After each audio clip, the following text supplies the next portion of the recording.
Oh, did it go? Yep, it's hanging.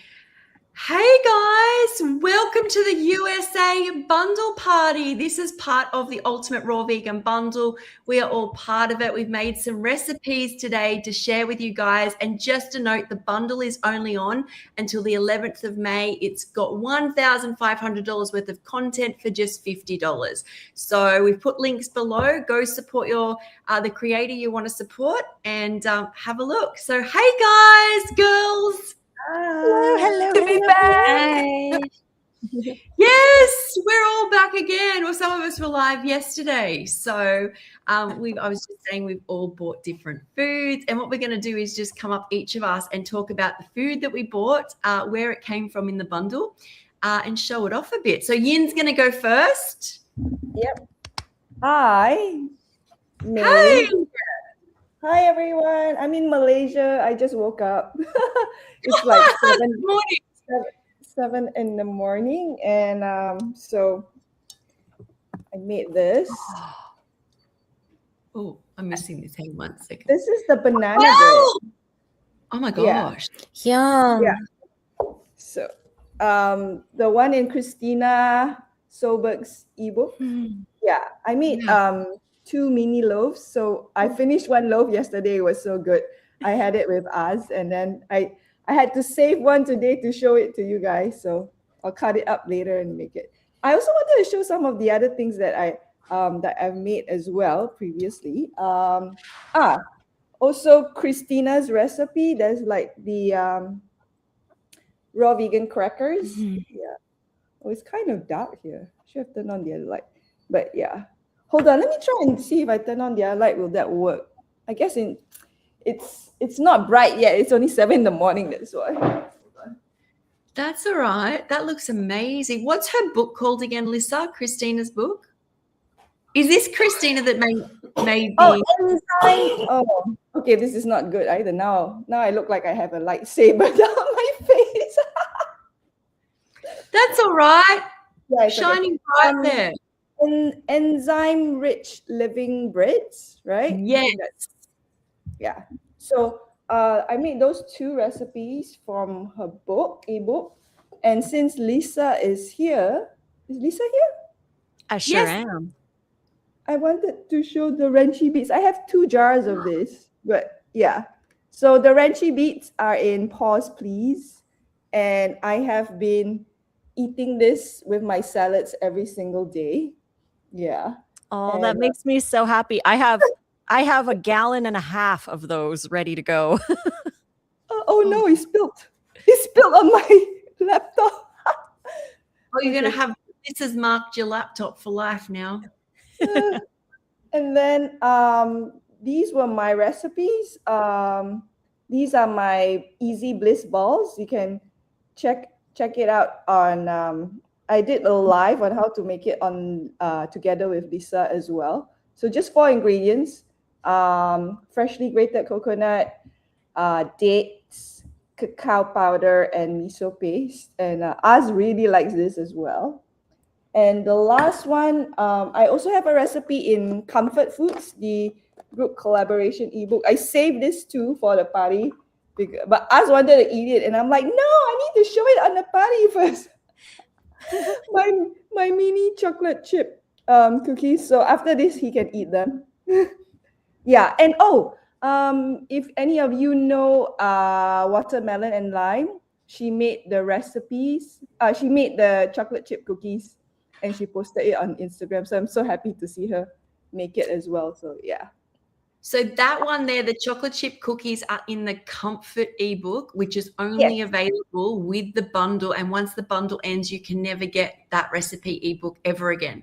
So Yin's link is below if you want to check that out. Thank you. Go I also made Lissa's, I mean, I can't show it now, but I just wanted to say that I made Lissa's ginger chia dressing. There's a recipe in Pause Please. I made 2 batches of that for my salad, so that was really nice. I also tried out her cheesy pumpkin seed sauce, I think. And I also made who is it? Amanda Sick from Plant Creations. She has a Plant Creations book as well. I also made her pesto, her pumpkin seed pesto as well. But I obviously ate that all up already, so but I just wanted to say that. Oh, and since Marabella is here, in her chakra book, she also has meditations. So for the past 3 days, I've been starting my day with her meditations, except for today, because today I woke up and I went like, oh, I need to get ready for the raw party. So I did not meditate. I love Yeah. that. That's great. That's Thank you. you guys listening. There's so much in all of this in the bundle. You can meditate. You can make. What is that called? There, Ranchy beats. I'm making up names now. The comfort book. There's what was that cheesy pumpkins? Was it cheesy chia? Gosh, I just heard so much information. Cheesy pumpkin seed sauce. Is it? It's in the inulin salad, right, Lisa? Yeah, it's part of the inulin salad in the Pause Please book. Yes. Yeah. And the ginger chia dressing. I like the ginger chia dressing a lot. I want to make that again. Excellent. That was so good. Mm. Yeah. Oh, that sounds amazing. Thank you so much, Yin. And once again, everyone listening, this is all part of the Ultimate Raw Vegan Bundle. Marabella, welcome. Yay. Hi. There's something that Lissa made in her. It was on your first reel or one of the reels I saw today, and it was made with cacao. And I really wanted to make that, but I didn't have time. I was busy doing all these other things. So, but I want to make the, I think they're cacao brownies or something, or they just look so incredible. The cloud cupcake. Yes. Mm-hmm. Yes. Oh my gosh. Yeah. I wanted to I've make got one that. to show. I didn't. Yeah. Oh, good. Yes. I put that on my story, but I did make the sushi from Sky, from her book. Oh, Roar. And what I used is lettuce instead of nori wraps. And that's the tuna. The tuna. Mm-hmm. I love that recipe. It's You so like good. it? Yeah. Oh, good. Mhm. Oh, I love that. I'm So glad you delicious. like it. Whoa, what did I do? I push something else different here. I'm trying to bring you. Mm-hmm. Oh, we're all in And I different altered colors. it just a little bit. I didn't have I used Bragg's aminos instead of the miso because I didn't have miso. I love that. That's what I encourage people to do is like, if you don't have something, just swap it out. Or if you want to add something, add it in. So I'm glad you did that. All right, Lissa. Ooh, I've got a lot of stuff to show. Not tons, but enough. So I actually, when Yin was showing some of her stuff, I was like, oh, I should bring some stuff that we have just laying around in the freezer, in the fridge. So here is the Ranchy Beets. This is just one of 3 half gallons with the Ranchy Beets. Now, this recipe is so good. This is one of my absolute favorite of all time ferments. And because beets are really good for perimenopause, like the nitric oxide and stuff like that, they're really, really good. So yeah, I eat these with every salad. Sometimes I'll just scoop them out with a spoon and have them as a snack. But then I have the next 2 things I want to show are the desserts. So this is the one that Marabella was talking about. This is the cloud cupcake. So this recipe is only available in the group collaboration ebook. I don't have this recipe anywhere else for people. So it's only available in the bundle. You have to buy the bundle to get this recipe. This is one of my absolute favorite desserts of all time, next to this one right here. But these cloud cupcakes, it's like an avocado cacao carob. We use both carob and cacao for color and flavor. And then it's basically like eating a dream because it's so fluffy and creamy and delicious, like seriously best ever. And then this here is the carrot cake from Chef AJ. So these are recipes. This one in the group collaboration ebook, and this one is in Make It Raw Volume 5. So those are the desserts I have to show. And then finally, I love that Yin made the banana loaf. Nate is going to be making the umami bread soon. And yesterday he made the Nordic living loaf again for like the 5th time in a row. And he made a double batch because we cannot get enough of this bread. So everybody who's watching, please go buy the bundle because you get the Enzyme Rich Living Breads book from Christina. And so here are 2 pieces of bread that Nate made. They're going to be perfect. And what he did, he made some that were shaped like these bread pieces and other ones that were kind of oval. So it was like a sourdough kind of. And I made, so this is my grand finale for my session, is the sandwich. Oh, So wow. I made a sandwich with the bread. So this one has living mustard. So it's a Dijon style mustard that there's a recipe in Make It Raw 5 for the mustard. So you can make a living mustard.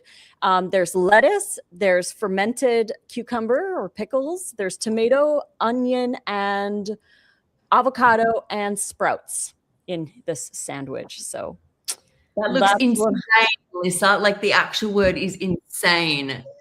I know. Wow, that's amazing.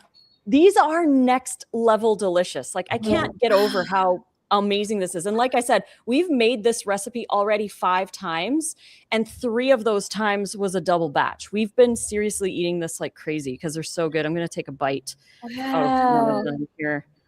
Like I love seeing what's possible. Right? Wow. It's a full on sandwich, like full on. Oh my gosh.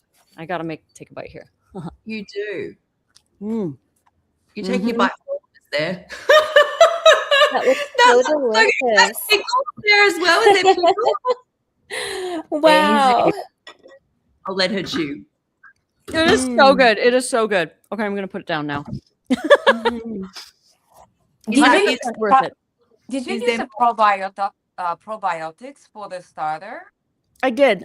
So we have a bottle that we bought like 100 years ago, but it's from Country Life. It's a vegan acidophilus. And so the recipe only calls for like a little tiny bit. So we just open a capsule and just put a little pinch in for the starter. And the starter is so easy to make. Like this bread is actually super easy to make. If you can use a food processor, you can make this bread. It's so easy. The starter is super easy. You just mix it up like before bed and you let it ferment overnight. And then it's ready to go the next day. And I found the starter is enough to make 3 batches of this bread. So we'll make a double batch one day and then a single batch the next day.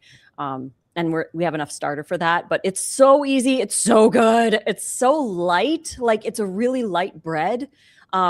Really fun. So we're excited to make more. And Marabella, the sushi you made, Sky, I love that recipe too. I made that for Nate and I have it featured. I think it's going to be in tomorrow's YouTube video. I'm not sure yet, but we did make yours for lunch one of the days.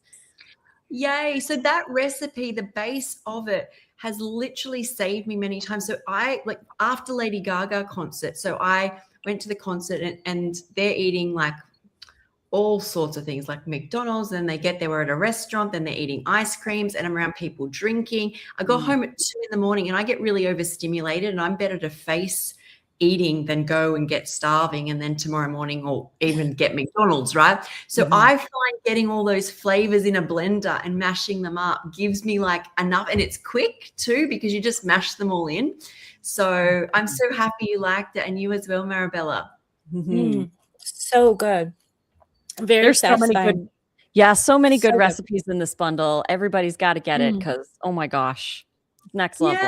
Yay. And welcome, Ali. Ali, welcome to the party there. Hi. Yay. Hello, That took a little while.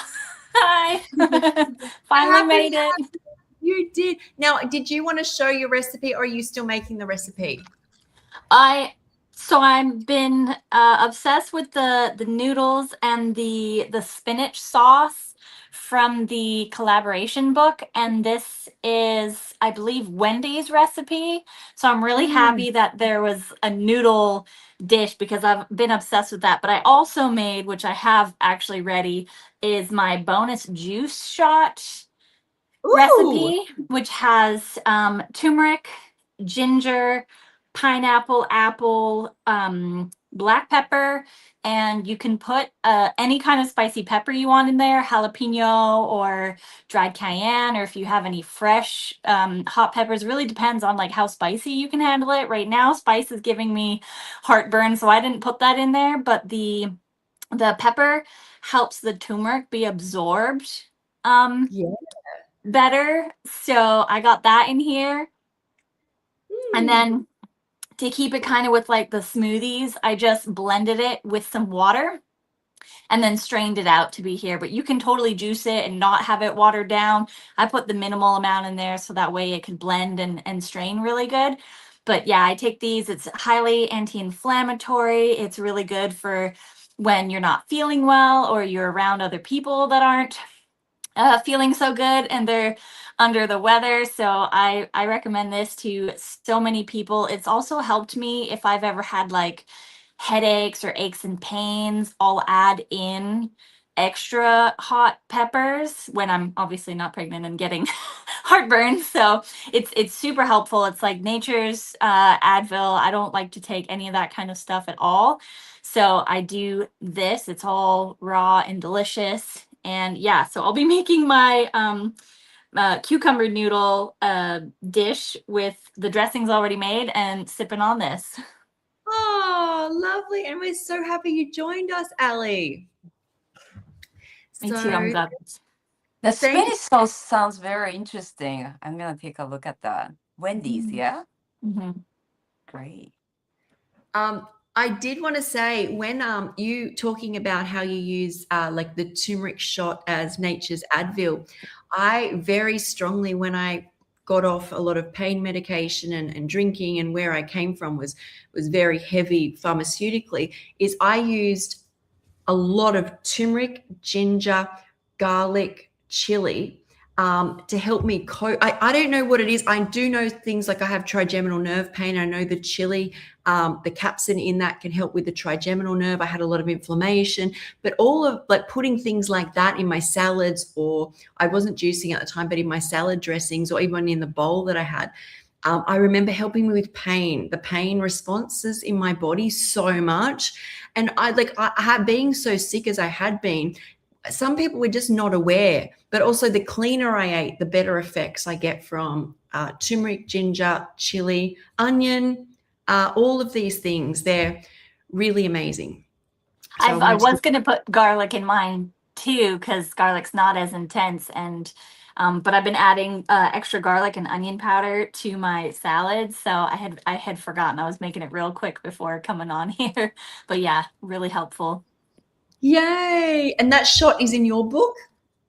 Yes, it's the last recipe. It's a bonus shot because my book is the Joyful Smoothies, and it's all smoothies, but I wanted to add that in because I share that with everyone all the time.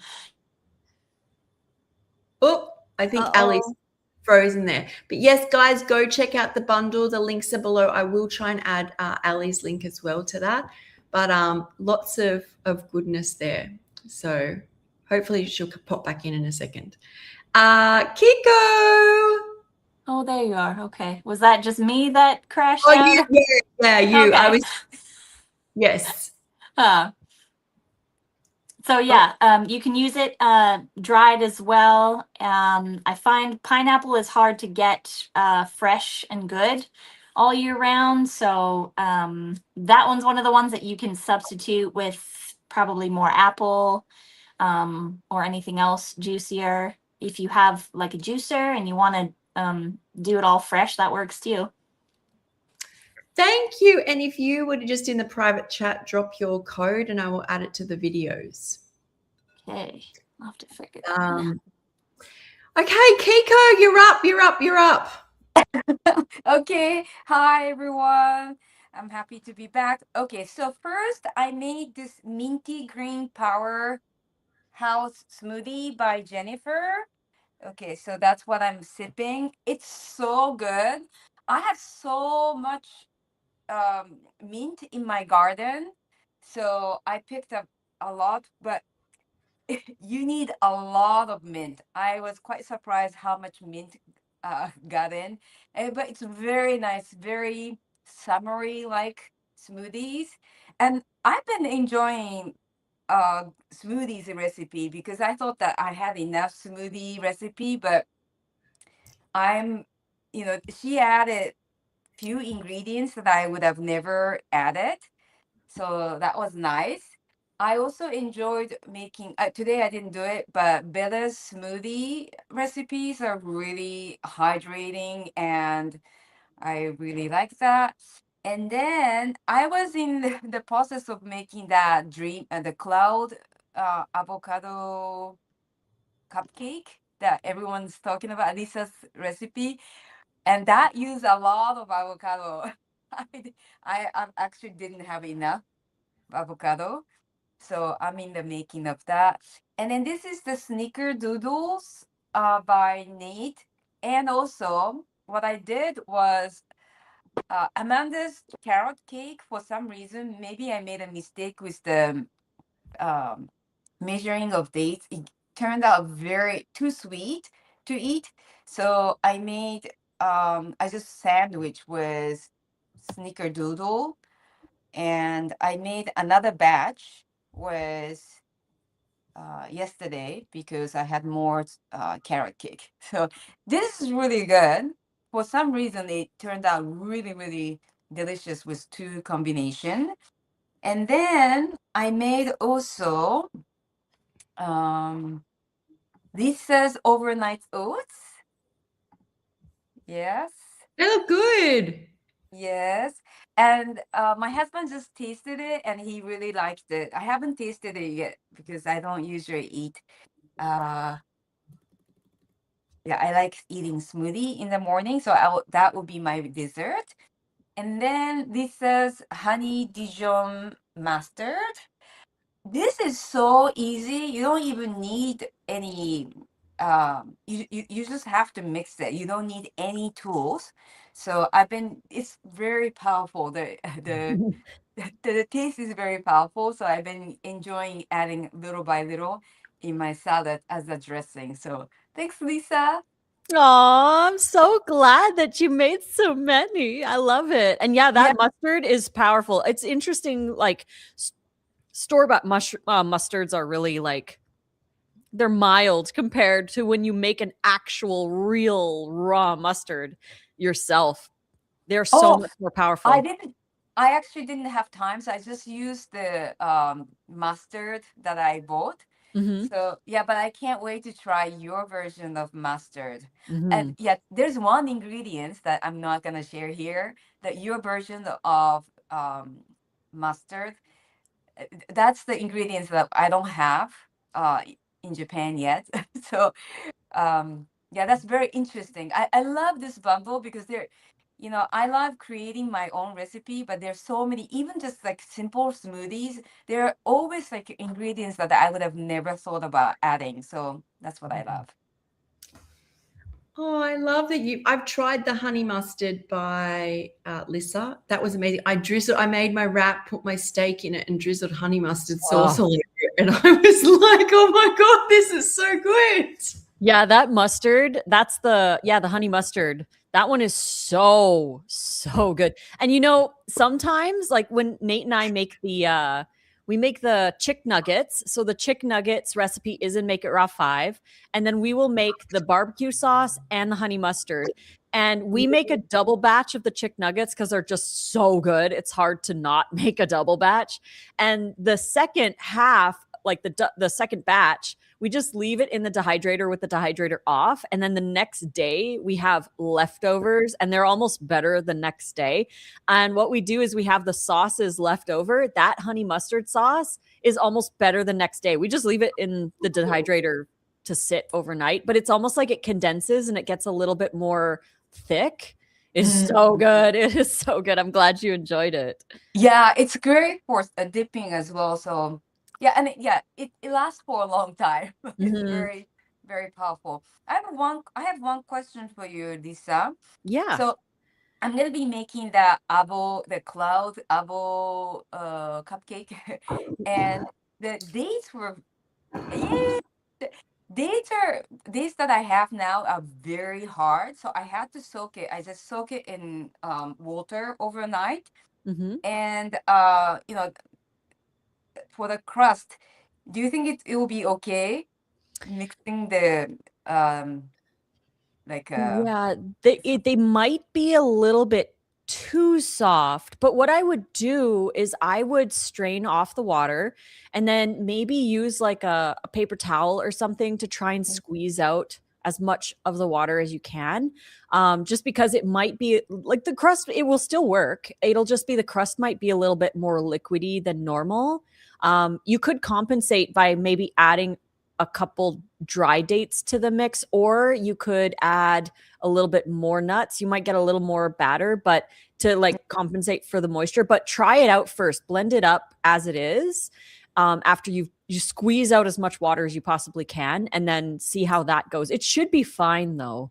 yeah, because we have to put it in the deep freezer anyway. So Yeah. I'm gonna do it with the soaked one, and I'll let you know the results. I think Yes, it's gonna be please. fine. Yes.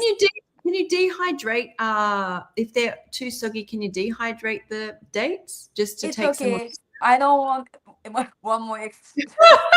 Squeeze out the water. I'm lazy in the kitchen. That's a good idea though, Sky, if you really had to. Yeah. In my mind, there's nothing like when I overdo something, I either add more or dehydrate. Usually I just add more, to be honest. I just would, like what Lisa said, add more date and nuts. Mm-hmm. I think it would come out just fine. I'll let you know. Mm-hmm. I love it that we're all eating. Sorry? I will be standing by. I love it that we're all eating. Okay, so let me come up now.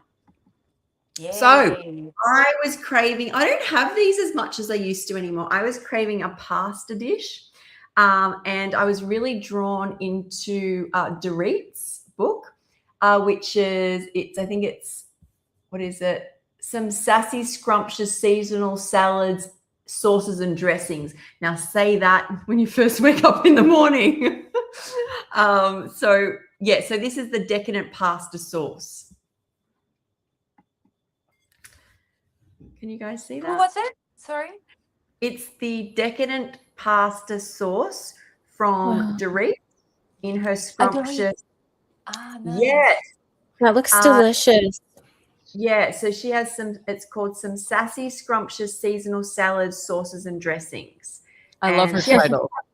I know. I actually had my eye on a couple in there, and there's lots and lots of beautiful fresh ingredients in this.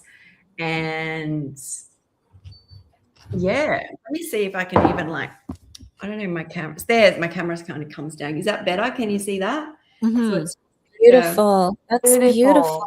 The color. Wow. I love it. I've got more sauce too, which I reckon I'm going to need to put on. But yeah. So it's got yeah. Oh, I was going to say, we made the umami cheese dip from her, and it was really good. It was like, if you're looking for an umami grounding dip, Dorit's umami cheesy dip is so good. Yeah, she had lots of yummy ingredients in each of her recipes. So I'm just getting some more sauce because I feel like it needs more sauce going on there. But I don't know how much now I'm going to eat because it's still quite early, but I definitely want to try it. So guys, as you can see, there's so many different ebooks and recipes and in this bundle. I love sharing like this and hearing stories like Ali's story about pregnancy and that just helps me dig in more because there's so much information. If we were just given that information, I might not find the information, but with the story and everyone sharing, it's just I would be more interested in going to the each books. Yes. Now I would love to ask Ali. So is Ali frozen? I think Ali might be frozen again. Yeah. Oh yeah. Can you hear me? Can you hear us, Ali? Yeah, I can hear and see you, but I can't see myself. Okay, so you're a bit frozen. I was wondering, how far along you're pregnant now, are you? I am 20 weeks today. That's amazing. And are you eating a fully raw or high raw diet? Very high raw. First trimester was quite a struggle. And as soon as second trimester hit and we got a Vitamix, because I was using the basic blender from the grocery store, I broke down and finally bought a Vitamix off of eBay. And as soon as I started making smoothies, I got my energy back and my sickness was gone away. And yeah, being able to make dressings and have salads again has been amazing. But That's by the way, I was inspiring. like, go ahead, Sky. Oh, I just wanted to say that's really inspiring. And I love that. And I know every woman's different, but that women who are raw are not scared to go back to cooked food when they need to when they're pregnant, whether it's to get more calories, whether there's certain foods that they need to get nutrition from. But I find high raw pregnancy is very inspiring and fascinating. Mm-hmm. Sky, You know, I gotta run soon. So yeah, maybe I'll just say a little bit about my ebook before I go. We would love that, Yin. Yeah. So my ebook is called Raw Roots, Volume 1, the first 5 years. It's about how basically my journey as a raw vegan chef, how I accidentally discovered raw food, and then what I've been doing from 2014 to 2018. I initially wanted to write something about, from 2014 until now, except that I realized, like, after 200 pages, I was like, okay, I think I need to do a volume 2 for next year. So yeah, and it's quite easy to read because it's not too text heavy. I think nowadays a lot of us are so used to social media and we have very short attention spans. So there's a lot of pictures to describe things, but I do give some insights until, like, things like when I pitched to I wanted to do demos at a cooking studio, like a really nice cooking studio, which was near my house, like 7 minutes drive away. So I showed the actual email on how I pitched it to the organizer on how to do it. When I applied for the MIT Beyond Food Boot Camp, I also show, like what is my application video, and then I also show how I did a fundraising campaign, which ended up in me writing my very first ebook, Raw Vegan Delights. So a lot of things that I haven't really talked about, I put it in as well. And I think it's just people who have read it have said that it's very inspiring and motivating. Whereas when I look back, I just go like, wow, I did so much stuff, I can't believe that I did so many demos, so many workshops, how I was so passionate about raw food then that I wanted to tell the entire world. I think all you guys would relate to that when you first start, right? And you get so much energy from eating raw food and you heal, because I suffered from eczema for 30 over years, and I tried all sorts of was trying to find all sorts of solutions and remedies, everything from Western skin specialists to traditional Chinese medicine to Ayurvedic medicine to DIY to putting papaya skin on my fingers and things like that. And nothing worked until I started this raw vegan lifestyle, and my eczema cleared up really, really, really fast. And I'm like, how come no one told me about this earlier? How come all the doctors that I went to never said a single thing about food? They're just like, oh, you grow out of it, or like, oh, you need to wear 3 different gloves. You need to wear a plastic glove, a cloth glove, and rubber glove when you do your household chores. No one told me about the part about the food, you see. So I think when I eliminated the dairy and the eggs and just started eating all these fresh fruits and all these hydrating veggies and all that, my skin just totally cleared up. And I think a lot in the raw food will talk about that as well. So that's my ebook. That's awesome, Yin. So awesome. It really is. When I went through your book, I couldn't believe all you'd done, which probably happened to you. Created it. I was like, you did this and this and this, and it's very inspiring. Like it's really inspiring. But also, I really relate to the how do doctors not know about this? You almost feel robbed when you discover it. You're like for me, most things just went, and I was like, everything I went through, and nobody told me this is what I had to do. I remember going. Which was hard. So thanks for joining us, Yin. Yeah, thank you. To buy the bundle from Yin, her links below. Thanks, everyone. Great seeing all of you. Bye. Yes, thank you, Yin. Bye. Thank you. Oh. Sweet. Aw. Sweet. I don't know how to do it. I think she's going. So yes, I would love Bella to tell us more about Ali to tell us more about her pregnancy and raw food, if you're happy to. You know, before she goes, I wanted to mention, did you know that Ali was the one who did the hair for Lissa's wedding?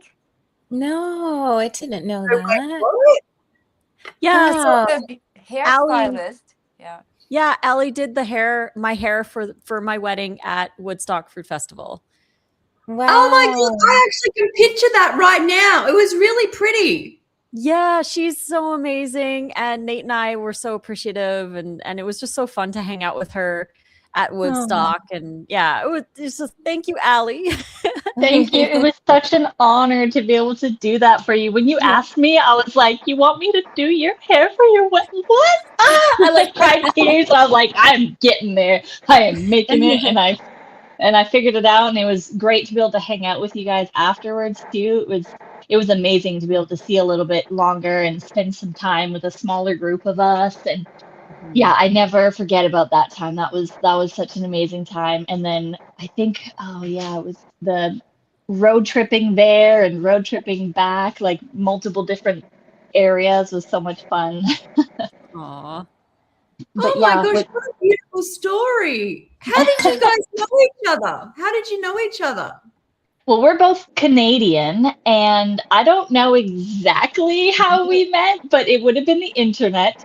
And we did meet for the first time in person at the Canada Fruit Festival. But Lissa, do you remember maybe how we got to talking and becoming friends online? It's so funny because I feel like I've known you my whole entire life, and I don't even remember how we got. We've just been friends forever, and that's how it is. Yeah, we're spirit sisters, and yeah, she's the older sister I never got. Oh, Sweet. that's so beautiful. And how long have you been raw, Ali? How long have I been what? Raw? A raw vegan. Raw. Okay, so I've been high raw, but I did start my journey in 2014. So I believe that's 12 years. I did my math wrong on one of the interviews the other day. I was thinking like 16 years, but pregnancy brain, I can't do it all as quick as I used to. So yeah, it's been about 12 years. Very high raw. I went all raw for an entire year when I lived by myself, had a little trailer I was renting from some friends. I completely detached my stove from the power bar or not the power bar, the panel, the one that you can flick the switch and then it just takes the power off from it. Yeah. I saved so much money from doing that. It was crazy because the only thing it was using was power for the clock, and that was the most expensive clock ever. Once I turned that off, I was like, oh my gosh, I could go and buy more fruit because I'm not paying extra for the electricity for this thing. There you go, people listening. That's, you can save money by being raw and the environment. Yeah. So high raw most of the time. And like you were saying, Sky, with the women that are all raw or very high raw during their pregnancies, it's so inspiring. Like I've been we had a loss 2 years ago, and I actually fell off pretty hard, but I always came back to my raw roots, and it didn't take long, honestly. Just it was a struggle, and I felt pretty alone. But afterwards, I came back out and was like, hey, Lissa helped me mentally, and some other people in the community, and I just kept up afterwards, learning and studying about like getting more nutrients and being more prepared. And I decided that this time around I was going to be as high raw, if not all raw, as possible. And the first trimester was pretty hard, not a lot of good fruits and that kind of stuff. And I do struggle with textures and taste sometimes.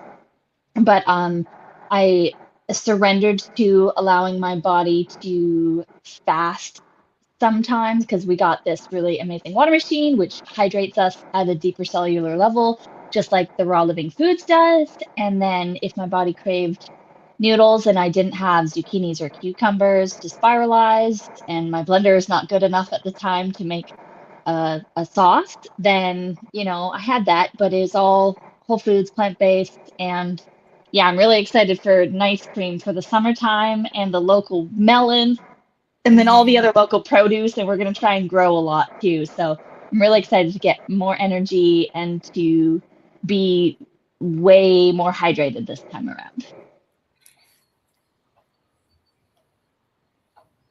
That's amazing. Thank you for sharing that. And I think also I love that you shared that. I love that you shared it and were able to share it. Not that it happened to you, that you went through a hard time. Mm-hmm. And I also find is we tend to approach hard times as in, what have I done wrong, is instead of what can I learn, how can I grow. And that doesn't take away that when we go through a tragedy, we're not supposed to feel grief and loss and go through emotions. But 5 years later, you don't want to be sitting in a spot where we don't move forward. And I think a lot of people who get onto raw foods feel like they've done it wrong if something in their life goes wrong. Whereas what I've learned is I'm more equipped to deal with the lessons that life has. Like the whole point of life is lessons, right? It's not to go, now I've done it wrong, now I've done it wrong. Then essentially you're going to see your life wrong, because God's source, universe, your higher self wants you to learn. So I'm so happy that you had the support and you had the courage and you got through, and look at you now.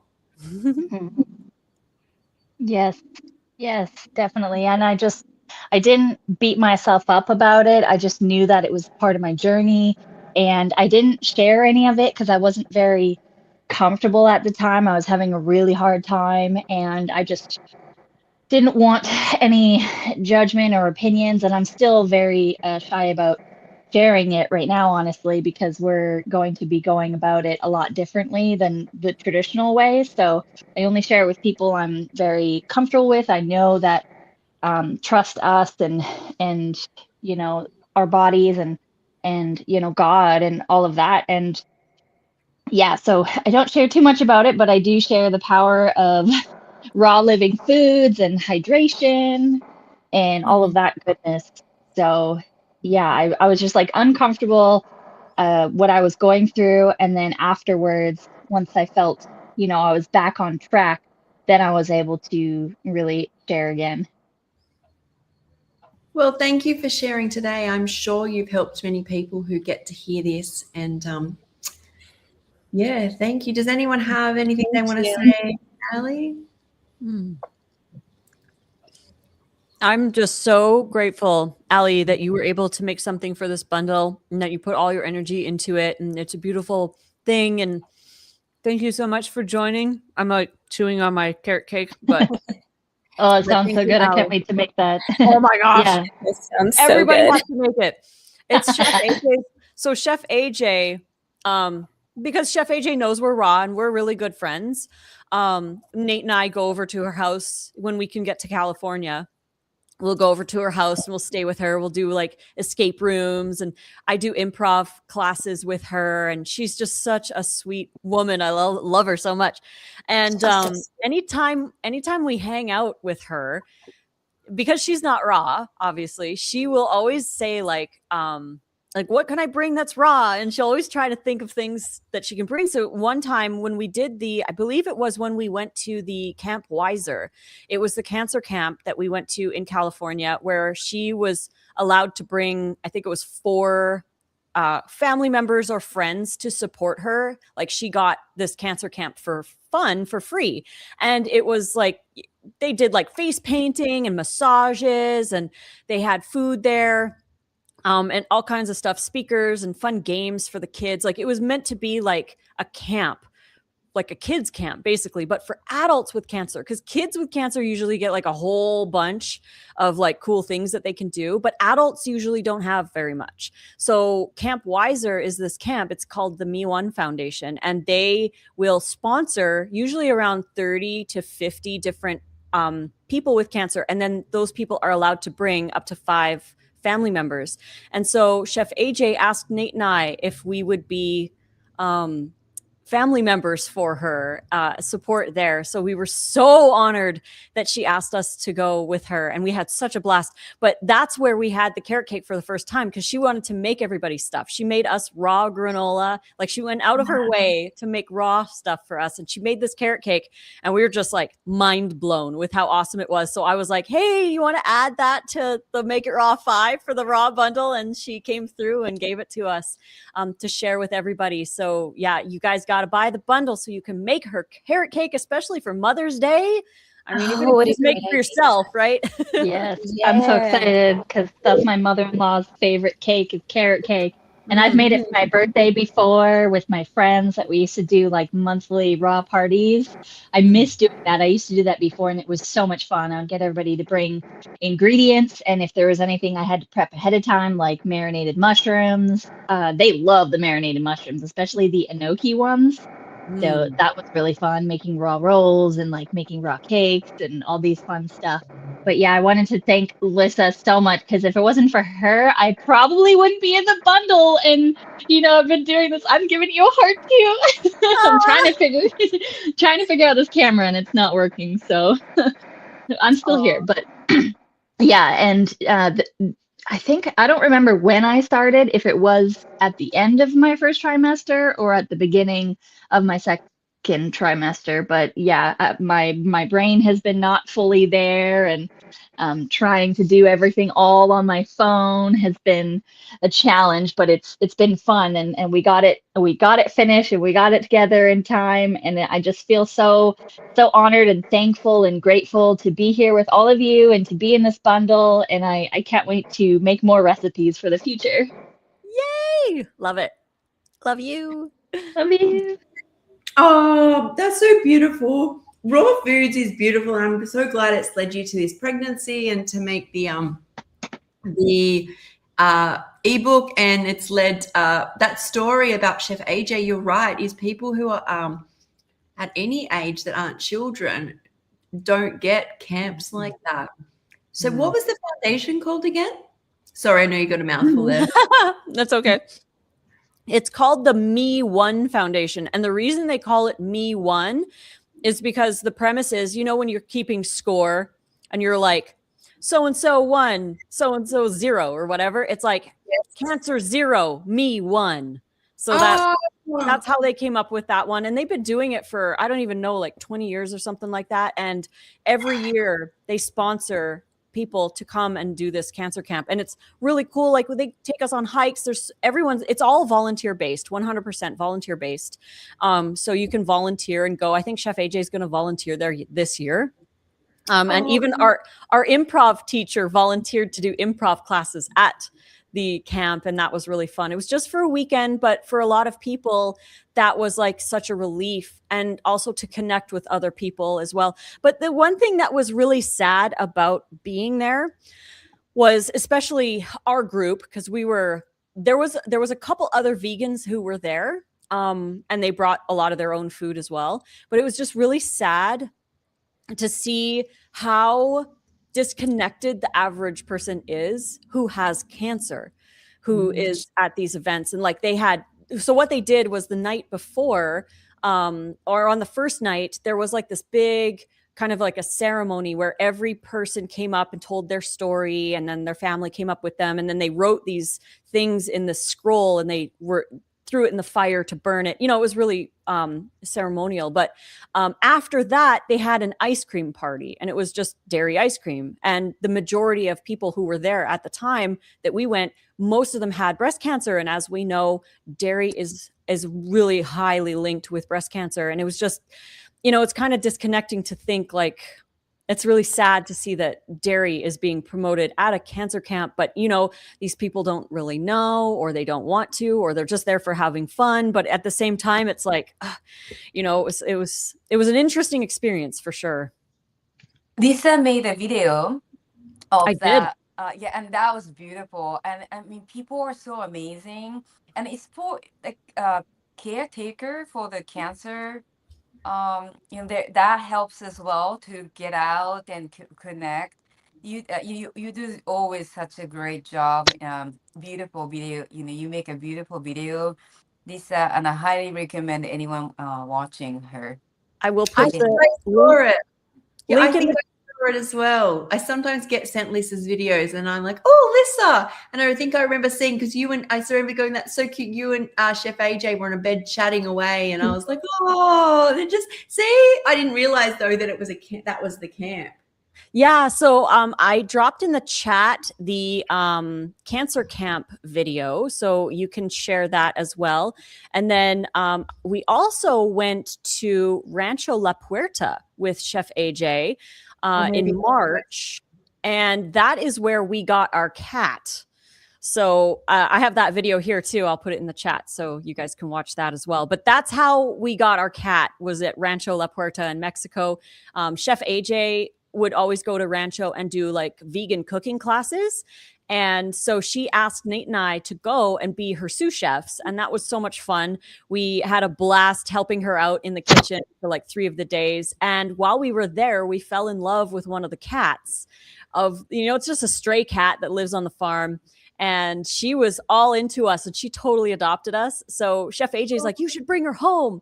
So we actually did end up bringing her home. We had to buy a different plane ticket for her. We had to take her to the vet inside Tecate to get her kitty passport and all this stuff. But we brought a cat home from Mexico.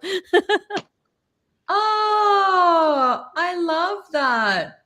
So such an adventure. See, life takes us on such adventures. Just back to that disconnect, that's a really hard place to sit in. I don't know whether it ever gets any easier. I feel like when I first went raw, it was really confronting. But my situation, I had been very isolated for a long period. So I was trying to also re-socialize. Just sitting in a space where most of what I was listening to in conversations at a table while people were eating lamb, ice cream, chocolate cake was, oh, have you seen that new doctor? Have you got that new skin product? Have you tried lasering that off you? It's like, and then you realize, like, as they're eating, what's coming out the words is not the real reality that I felt I'd now discovered, where the foundation for me was raw food, like sunlight, movement, doing all of that. Of course, if you need extra help on top of that, that's when it's there. But that wasn't, I think, the conversation. This is the conversation we're all having on, like, to each other. It resonates with me much more than sitting in that space. But it would be hard, especially when someone's that sick. Yeah, it was really hard to see. And even at Rancho, like, as progressive as they were, there was still, they still had animal products and stuff. And it's just interesting to be a raw vegan in a non-raw vegan world, let alone a vegan in a non-vegan world. It's really interesting to see. And yeah, when you say that disconnect, like, there's times like my heart hurts for people and the animals. And being an empath, I feel like most of us are empathic, because that's why we choose vegan, because we can feel it all so deeply. And it's just interesting to look out at the world, and it's like, how can you guys not see it? But that, in the same breath, I didn't see it before either. So yeah, I just wonder if it helped, if it's gonna change over time, because the food pyramid in the States, they're now putting the vegetable on top, right? The base of I don't know if that helps. But that's another thing here in Japan, like raw food here in Japan. A lot of people, I mean, there was a green smoothie movement around 2008 here. Like people in Tokyo, they probably have heard of green smoothies, and there are some raw food enthusiasts here in Japan, but almost none of them are vegan. It's very strange to me. Mm-hmm. Yeah, I felt like I had to, I guess that was discovering, because I thought when people saw like a lifetime of absolute severe chronic illness is just gone, that everybody, like somebody was saying earlier, you like literally feel like you can see I'm now glowing, and I was the person who is now not on any medication, and even when you show up to people, they're still on medication, and you'd think people would go, oh, this is the way. But that was a hard pill to swallow, hard veggie to swallow, like seeing all of that. But I don't want my energy or vibration or what I do to change. So I never focus as much on trying to change the world as I do in just showing up as the best version of myself, because and you guys are probably the same, is the changes I make in the world are never when I wake up and go, right, I'm going to make a video today where everyone's going vegan and I'm going to change the world. But it's people message me and go, I saw this video of you from 3 weeks ago and you were talking about how, it'll be something I said that resonates with the right person at the right time.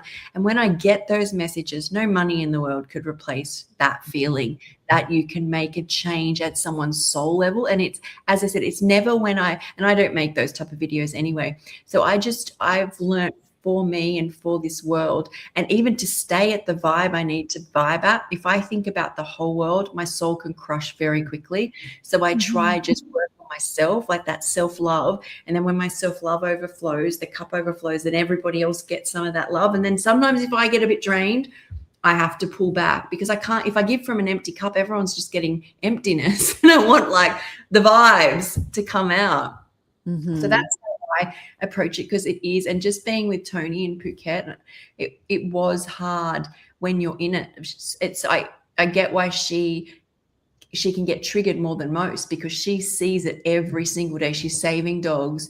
She's connected to people at animal rescue farms. She's not just like doing it. She's like the one that everyone goes to. To me, that's it. She's incredibly grounded. I only saw it for a moment, and it gets very, very hard, right? Yeah. I see that too with like dog rescues or people that are super passionate, and I'm not going to mention who, but there's people very close to us that are very passionate about, dogs. And it's like, you are acting like a vegan, but you're only caring about dogs and rescuing them and getting them out of shelters and getting them out of kill stuff. But like, why aren't they putting 2 and 2 together, that they're also living, breathing beings that don't want to be hurt, just like cows and pigs and chickens and all of them? And it's so sad to see that, like, they're, they'll post about it and they'll share it, but it's just dogs, when we see the correlation between, yes, dogs need help, but so do the other animals too. I think maybe, is it like just easier to save the dogs than it is to save like the cows and the chickens and the pigs and all of that, because they make it harder for us to, I don't know, to enter those spaces. Yeah, actually, that girl Zoe, she was convicted of felonies just for breaking in and saving 4 chickens. And she went to jail. I think she went to jail for about 30 days when she was risking, like, I think it was up to 15 years in prison for just for saving 4 chickens.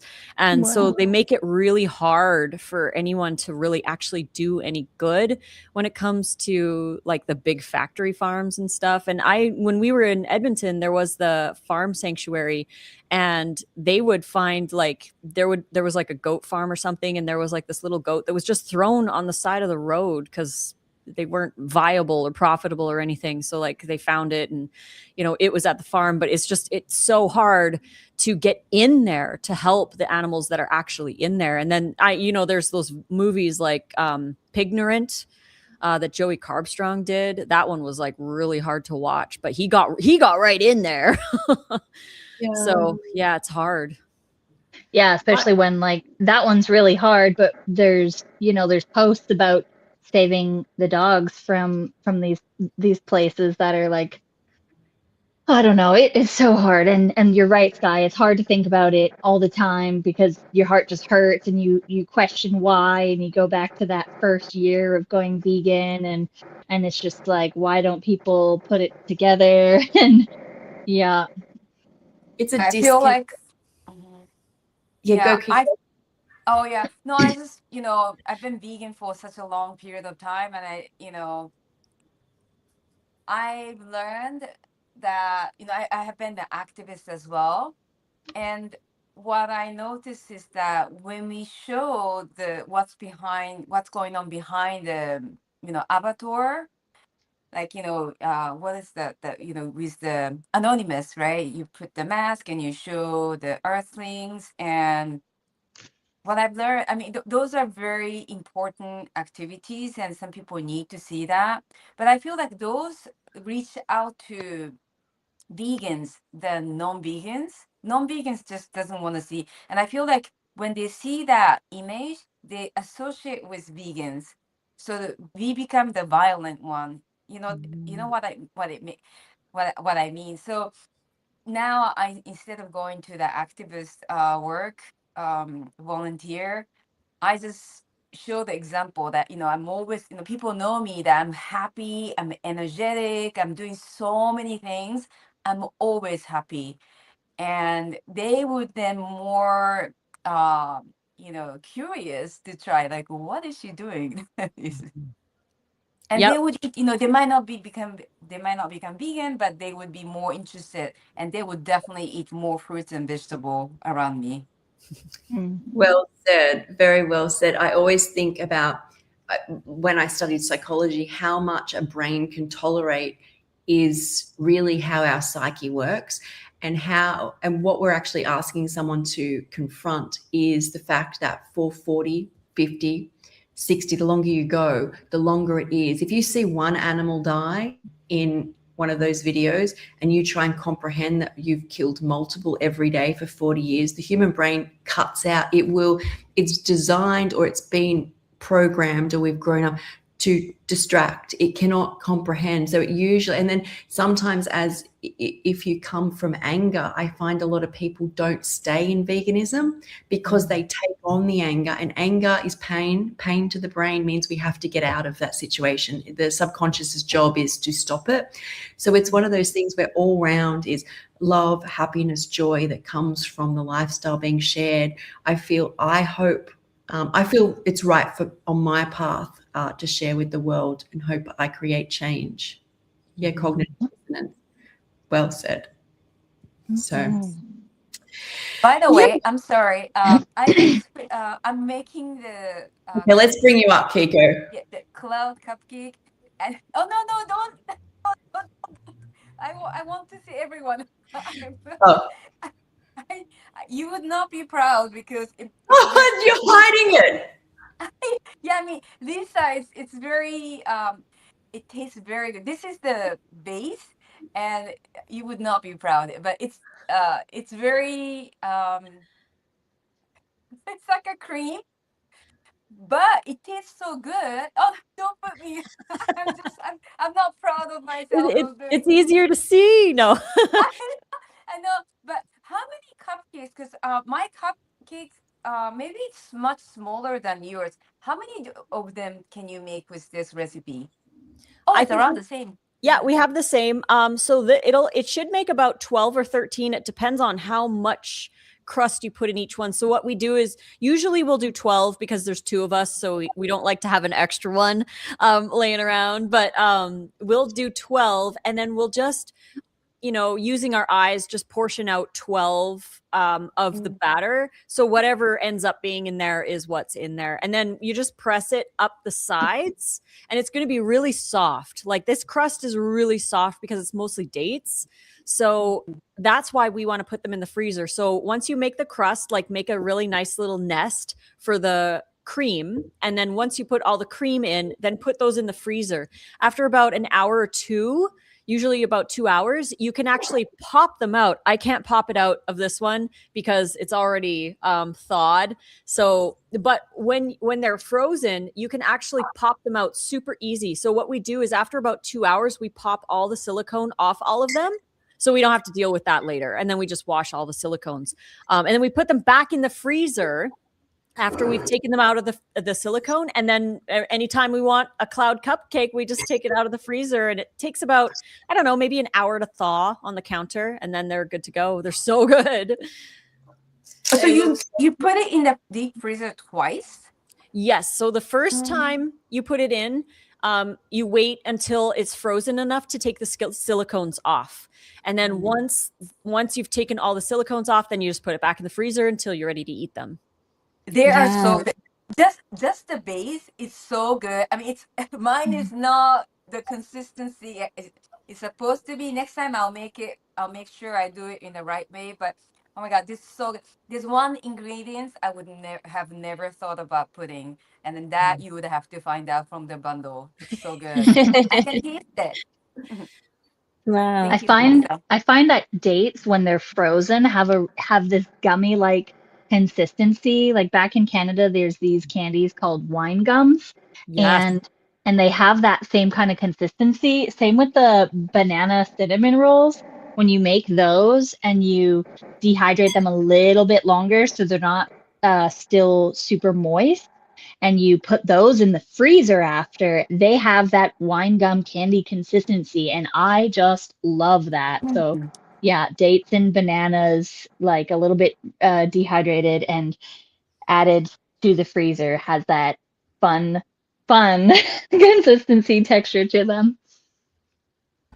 I've So never good. had this. Anybody eaten just frozen dates? Do you eat them just frozen? I've never had them just frozen. Is this a thing?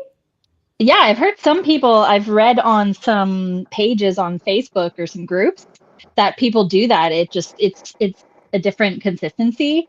Of course, you'd probably want more of a juicy date, like the medjool date, and you would want to pit them and make sure they don't have any, yuckies inside of them before you do that. And a lot of people have been doing those Snickers with the raw Snickers where they take like almond or peanut butter, if they could make a raw peanut butter. I actually have that in one of my recipes, is doing that, the raw peanuts where you sprout them and then you can re-dehydrate them and make your own raw peanut butter from it. And it's amazing. Oh my gosh. Once I started doing that, I was like, Lissa, oh my gosh, you have to sprout these. You find your raw peanuts and sprout them. And so you can use a raw nut butter, put it inside the dates. And then some people do the chocolate. I'm sure you could do like a raw cacao sauce of some sort. And then you dip the nut butter filled dates with the chocolate, put them on a tray, put them in the freezer, and then you've got this tiny little candy bar. So it mimics like Halloween candies, and I've done that for Halloween before. The family loves them. Yum. That sounded so good. I've done something very similar. Last year's bundle, Sky, I remember you had Kuraga. Yeah.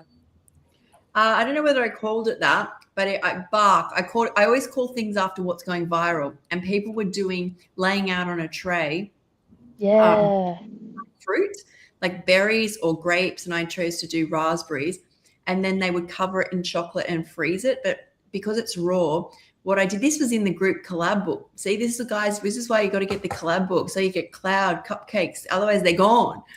I would then do raspberries. I would then do like a layer of nut butter drizzled over it. And then it would be like cacao mixed with almonds or something.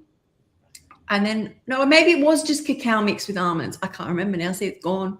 And then you freeze it and you create like that bark. And that was really good. I ended up doing that on like the second last day or last day. And I'm like, oh, I should have done this earlier. This is so good. Oh my gosh. When you mentioned the peanuts, John Kohler came over to our house for his birthday just maybe a week ago or so. And we made him the chick nuggets and the barbecue sauce and that honey mustard that you made, Sky. And he was over the moon because he doesn't usually make recipes like that. So he always finds it a treat to come to our house because we always make him the stuff. But he brought us, there's a company called Gut Nuts. And they actually ferment raw, like actually raw peanuts. So they're fermented and raw, and you can get them on Amazon. It's called Gut Nuts. Interesting. And how does it taste? What? How does it taste? They're kind of, they taste fermented. So they're kind of like a mix between sauerkraut and peanuts. Oh, wow. Yeah, they're really Wow. good. Oh, I can see that. Fermented sourdough almonds, I can see.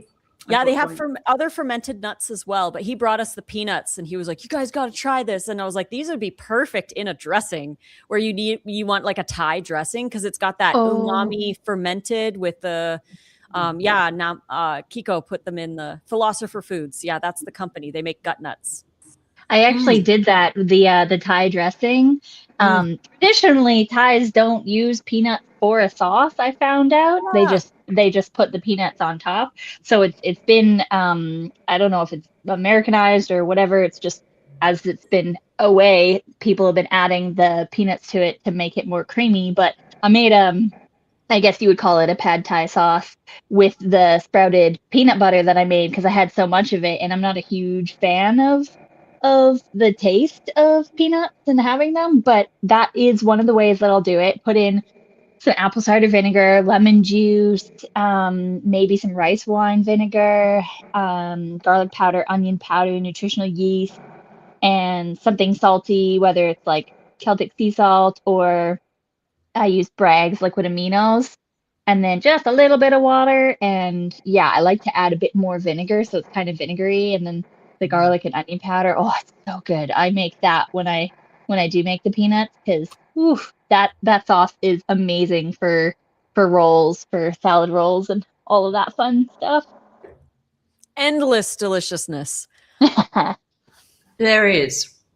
It definitely is. And that's why I feel like I come away from the bundle with all these new techniques just from making other people's recipes every year. By the way, we had a women's health podcast last night. Well, last night for my time. I feel like I've been doing lymphatic massage, and I was so addicted to it. I felt so good, and I just kept doing, and then did a bit of a massage, and I feel like my face feel like it's a bit. Don't you feel? It does. It definitely makes a difference. Mm-hmm. Yeah, Sky was mentioning that that I didn't do too much, but I feel like my eyebrow went up. Kendall Jenner did it live. Kendall Jenner did it live on television. She's like, I just get my gua sha and I just grab coconut oil. I do it every day. But the thing that blew me away was her eyebrow. She literally, it was like a Vogue video. She just gets her eyebrow and her eyebrow was stuck up here. Like it really, I guess it depends on the level of inflammation, but I should get back to it because I really did notice a huge difference when I was like, every morning I got up, took my curls out, did my gua sha. See, you know what I did? I would do the red light machine.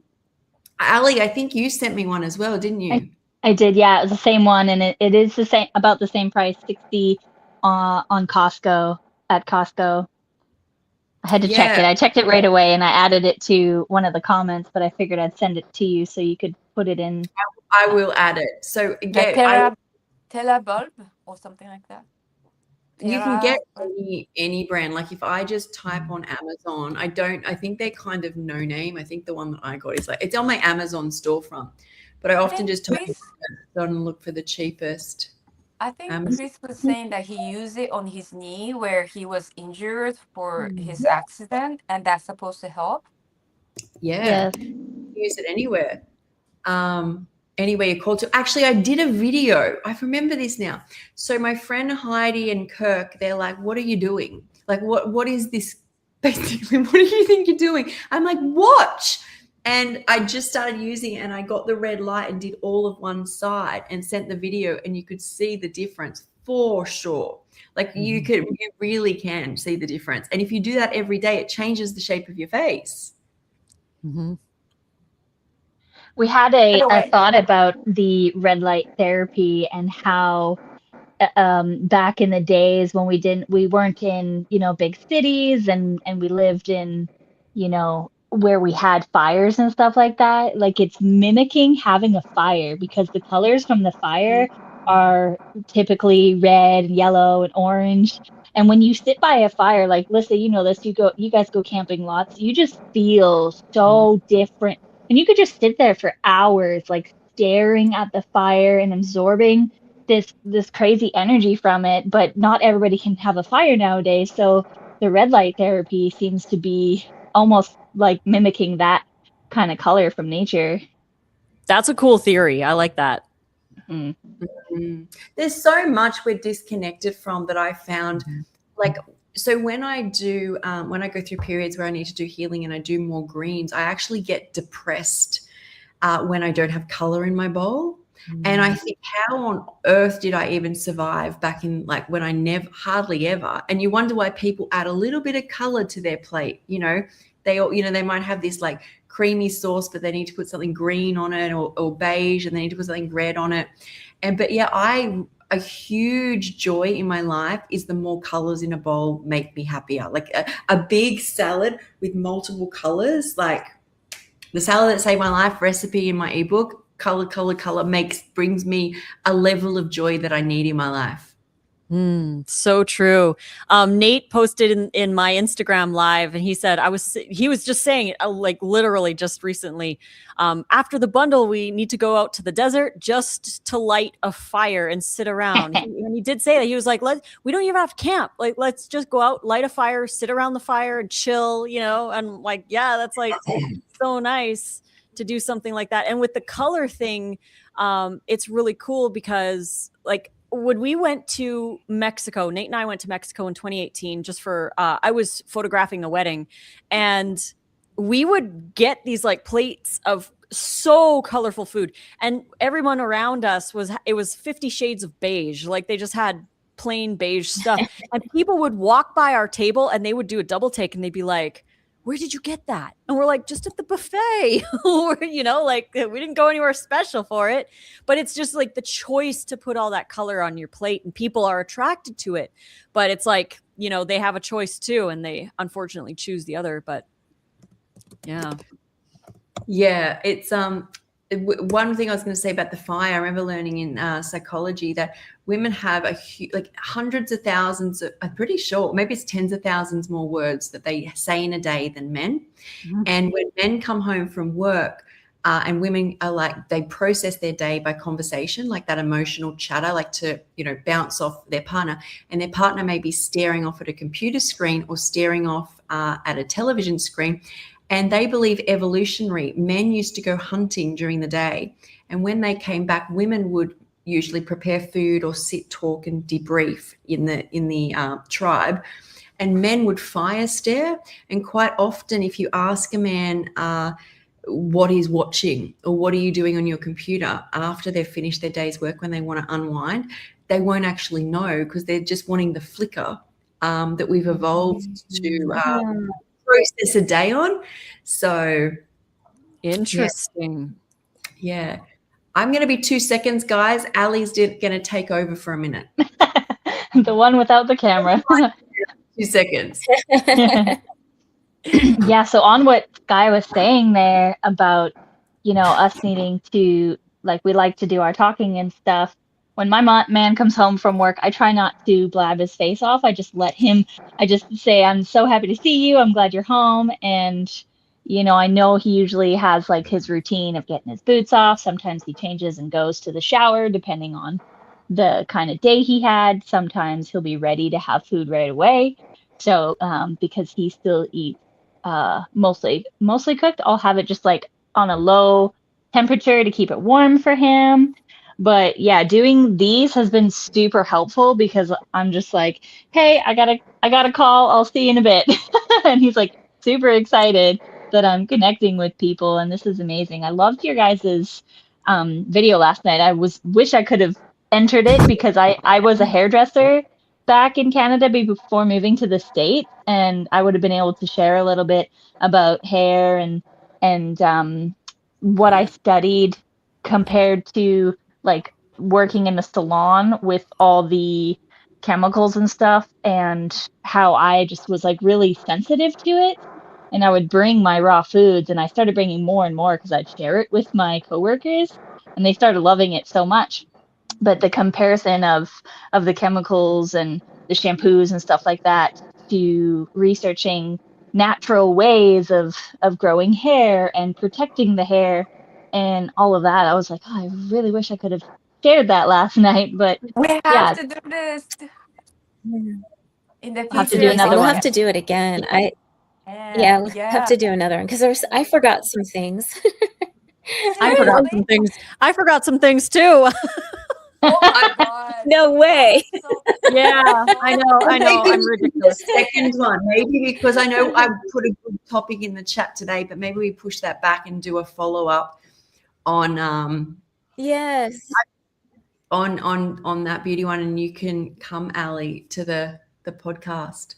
That would be And awesome. next Hopefully time we my do camera this, works That'll be then. fun. yeah, it will be like this. Like I don't do anything, so I think it would show more on my face. Like today, just going through that lymphatic massage that you guys told me. I mean, it was so good because this is a very intense time with the bundle. We work so much behind the scene, right? And I was like, wow, I usually don't feel any shoulder stiffness, but I've been feeling so much, and I was like, wow, this feels so good. And seeing Maravera doing that little machine, that's so nice. And your face just changed so much. It's more bright and shiny. Yeah, I agree. Yeah. I was also Felt thinking, Kiko, so you can have nice. Like my endorphins kicked in. oh, Kiko, Oh. you can just do this beautiful advertisement for it then. You're like, and I love it, and it makes me feel good, and I love know. how I'm you're like, doing the where's bundle. mine? I need to do it right now.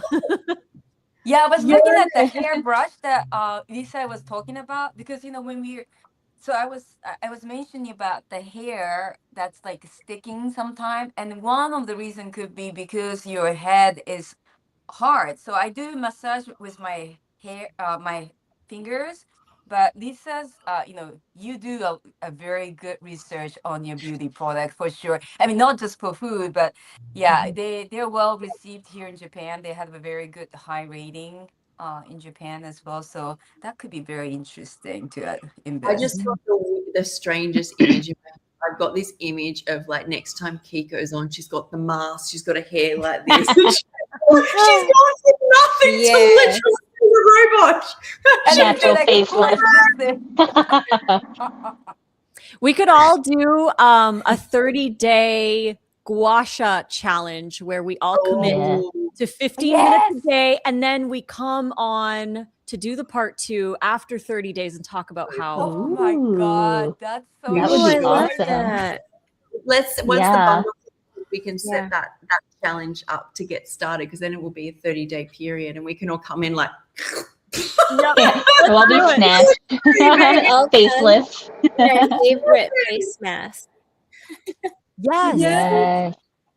It really, everyone- We should take video. all- I would suggest taking a video when the first day you do it. I swear I noticed so much. Well, no, we're going to do a comparison video, but like do half your face and then have a look at how different you actually look and how building up over time. Everyone has the gua sha? I want Actually- that one. I want that one. Sky, what's your Amazon store? I would drop it here. Okay. Because I want that space one that you have. Yeah. Have a look. I did some research on it. I'm trying to work out what it's made from. Let me have a look now. Is it medical grade steel, do you think? No, Or something like that? It's much more expensive. Let me see. What is the gua sha made out of that is made from spaceship material? See what I get. See what comes Titanium. up. Maybe, but it's Aside sha from not breaking. spaceship grade material. Oh, it says it's stainless steel. It says it's steel, yep. So 304 stainless steel. And when the girls get it near ice, it literally just cuts through ice like instantly. And the frequency is supposed to be, it says because it's hygiene, it's non-porous, so it doesn't harbor bacteria. Durability, that was my biggest thing because they break or drop. How many I went through. They're not very expensive, the rose quartz or the jade ones, but man, they broke so much. It's cold, so it does stay very cold no matter even. I never kept it in the fridge. Sustainability, that's beneficial. Yeah, and then there's popular brands, but yeah, I just got mine off Amazon. You're right, so it is stainless steel. Here's me. I'm like, it's made from stuff in spaceship. But you can warm it. You can warm it up before using it, right? If it's stainless steel, you can boil it, and if it's too cold for you, but it's very beneficial to keep it cold. Yes. So instead of using like an ice on your face or doing the ice water, it's really good to have it cold. Just like if with the rollers, I think who was it? Doce, she had the roller as well. I actually took a class on massage for gua sha, so I know how to do the whole entire body. Oh wow! Yeah, I was in the beauty industry, so I was like, oh my gosh, I didn't know about this party that was happening last night. So I would have loved to have been able to share, but yeah, so there's you can use so many different things. Even during the winter time, it's better to do it cold. Anytime, like usually first thing in the morning because your face is pretty puffy from nighttime, depending, like, we're mostly raw, so if we don't have high salt and go to bed with enough time to digest, then it shouldn't be, as puffy, but it just helps relax the muscles and the skin and wakes you up for the day, which is really good. Some people tend to do better with it at nighttime, but it's kind of like a calming, relaxing, like Lissa was saying, with the time on yourself. It's like a massage, so it's really good, and it will warm up in your hand.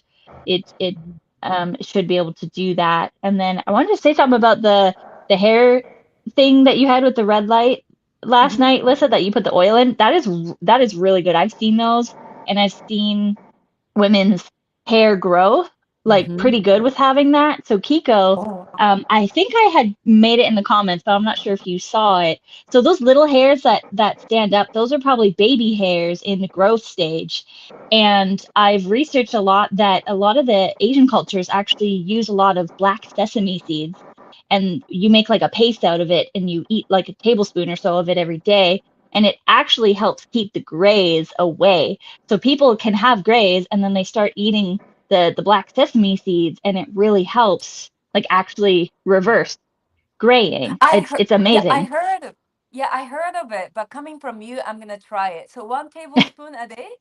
I believe that's what it is. I haven't tried it because I haven't really seen too many grays, but I see that. And then pumpkin seeds have this growth in them. There's some ladies that are they like study the scalp and hair, and they suggest usually it's pumpkin seed oil, but if you add pumpkin seeds daily to either your smoothies or your salads or your salad dressings, pumpkin seeds help with growth as well. So I've been trying to do that because I'm growing my hair back out. It used to be really long, and I cut it off and then let it grow and then cut it off again, and now I'm back to the growth stage. Great. How much pumpkin seed really helps with hair growth? Oh, yes. Sorry. No, how much do you supposed to eat a day? Well, if we're keeping, your fats low, like below 10%, then you would want to put that in your chronometer or whichever app you use and weigh it out. But typically it's no more than 1 to 2 tablespoons of any nuts or seeds a day for us. Unless you're more active and you're able to eat more calories, then I think you can have a little bit more. fats and it kind of levels out. You know more about that, Lissa, with that part. Right. Yeah. Like if you are eating, for example, if you're eating 1,200 calories a day, which none of us are doing that because that's way under eating. But if you're eating 1,200 calories, 10% is only 120 calories, which is roughly around like, I don't even know, like 13, 14 grams of fat a day. And 1 tablespoon of tahini is 9. So it adds up fast. But if you're eating 2,400 calories a day, like for example, like I am, then 10% is 240 calories from fat, which is more like 26 to 27 grams of fat. So the more calories that you eat, the more fat you can while still staying in that 10% range. So, you know, that's exactly true. The more active you are, the more food in general you're eating. So then, you know, the more fats you are, the more protein, the more fiber, the more everything. So it does work that way if you are eating enough. And I tend to eat more seeds than I do nuts. So I aim to have at least around 2 tablespoons a day. Sometimes, you know, you have the tahini in some of the salad dressings, but Lissa's dressings, they last me like 3, sometimes 4 days, and there's maybe 2 tablespoons total.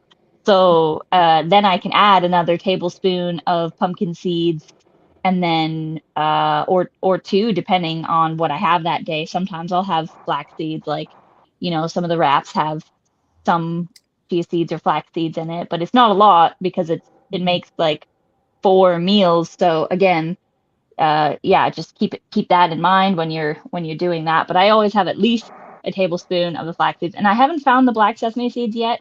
Even though we were just at a world market, I should have been looking for them because I would rather, it's fresher and better because the oils won't go rancid if you make it yourself. If you can find raw black sesame seeds and then make it yourself. Terrasol has a really good black sesame seed that we do on Amazon. Black sesame from Terrasol. I will get the link for that. This is the one that we use. And it's really, really good. But I'll get it when I find it here. That's a good brand. They're organic too, right? Mm-hmm. Yeah. Sorry, I'm just reading things here as we're going along. I think we're all reading things too. We're like, this is all fascinating. So I tell you what was fascinating. So when I first went raw, I had been paleo, but then I went vegan, and yes, I had organs that were failing, and I went whole foods. But when I went raw, at that point, I had lost most of my hair, but any hair that was there was this horrible mousy brown color and had gray through it. And not fully gray, but there was gray through it, which was really distressing when like I started growing gray because I had been sick my whole life. And I'm like, what, now I get old? Like this is before I went raw. I was like, it was really traumatizing. I'm like, I missed like my youth type thing. And I went raw, and very, very quickly, not only did the gray disappear, but it went blonde. Like, and my blonde lightener is there as well. I was adding lemon to my hair, but even when I wasn't, it still was going. I was outdoors a lot too. It went so much lighter. And then I saw some doctors talking on how copper plays a huge role. All minerals play a huge role, but you can actually reverse gray if you can get the nutrients to the hair follicle and you haven't gone over 30% gray. They said it's very difficult when you get over a 30% gray mark. But if somebody's like not able to get it to the ends of their hair, so not saying that I don't have any, but to reverse the mess that was on my head was not only important, I guess, health-wise, but just important mentally for me to have a few more years where I wasn't, I felt like I didn't have like just instantly age. Like it literally for me, it happened instantly. Like it was like I looked at my hair and they were everywhere. And now it feels like it aging gracefully, where it's fine, they're coming up, but it's not like I wake up and I'm like, oh my God, I can't control this. Like it's happening at a what I would call a healthy pace now. Mm-hmm. So that was interesting. Yeah, and with the grays, like barbering and hairdressing for almost 10 years there, a lot of people say that, oh, it's because of my kids. And actually it kind of is. It's really dependent on your stress levels and how you can handle stress, and everybody has some sort of stress, and some things might stress you out more than it stresses somebody else out, or like what you were going through, Sky, with all of the surgeries and medications. Like your body was definitely having a time and was going through that. But once you went raw, you were finally healing, and it was in a stage of going backwards and not being as stressed anymore. And it's like, okay, I'm going to new growth. That's why a lot of new raw foodies, they're losing their hair. It's one, not enough foods, but two, it's a stressor because it's a big change, and they're changing. Like sometimes people just go all or nothing, and they're not used to maybe the extra fiber or the lifestyle, because sometimes people feel really like they have a hard time around other people that they used to enjoy certain foods with. So there's that extra stress, and you can lose hair from that, or they can change color. And yeah, I wanted to put that in there. My 2 cents is noticing that. So I'm glad that yours did reverse, and you are proof of that happening. Yeah, I have been on a bit of a hair journey, because when I first went on, I was doing more veggies, seeds, a few nuts, but predominantly the first year was more veggie, fruit, and then I went all fruit, and that's when I ended up in all sorts of issues, and I needed the minerals. And once I got minerals back in, not only did I got what you call like this, I don't know how well people can see this, but I had the like what I call traditional of what happens when you get a mineral loss, whether it's iron or whether it's a B12 or thyroid. Mine, I reckon, was thyroid, because there's just not enough iodine or selenium in fruits for me to have a healthy thyroid. So I grew it back, but then I lost it, and it was all thin. All my hair was thin. Then I not even by choice. A lot of what I do is what I'm called to do. I've said this before, is I did a lot of greens. I added back in nuts and seeds, which I hadn't had in 2 years. And then I added in sea moss gel, and my hair is like, I wish my hair was like this when I was little. I just can't believe. And it's what you work on, I feel, with raw foods is, when I first went on raw, I was working harder on not getting away from symptoms, and that meant for a period of time eat lighter.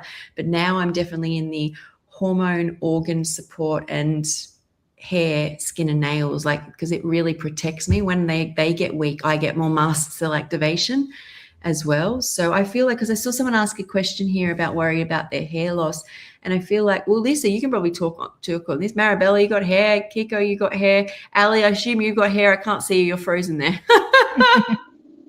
I would say the top 2 things, like Ali was talking about, stress is one of the top reasons too. But people, when they go raw, the vast majority of people, I would say the number 1 reason why people struggle is they are not eating enough. They're just not eating enough calories in general. They fill up because raw food is very high in water and very high in fiber. So it stretches the stomach. So you get those stretch receptors that tell you, oh, hey, you filled the stomach, we're good. But because raw food is so low in calorie density, that we do get that stretch, but we're not getting enough calories. So we're not getting enough calories. We're not getting enough nutrition. We're not getting enough minerals. We're not getting enough protein. We're not getting enough fiber. Like, we're not getting enough of everything. So what happens is people continually and systematically undereat. And then when they get to a point where their body is just like, I can't anymore, like I need more minerals, the body stops, low priority things like hair.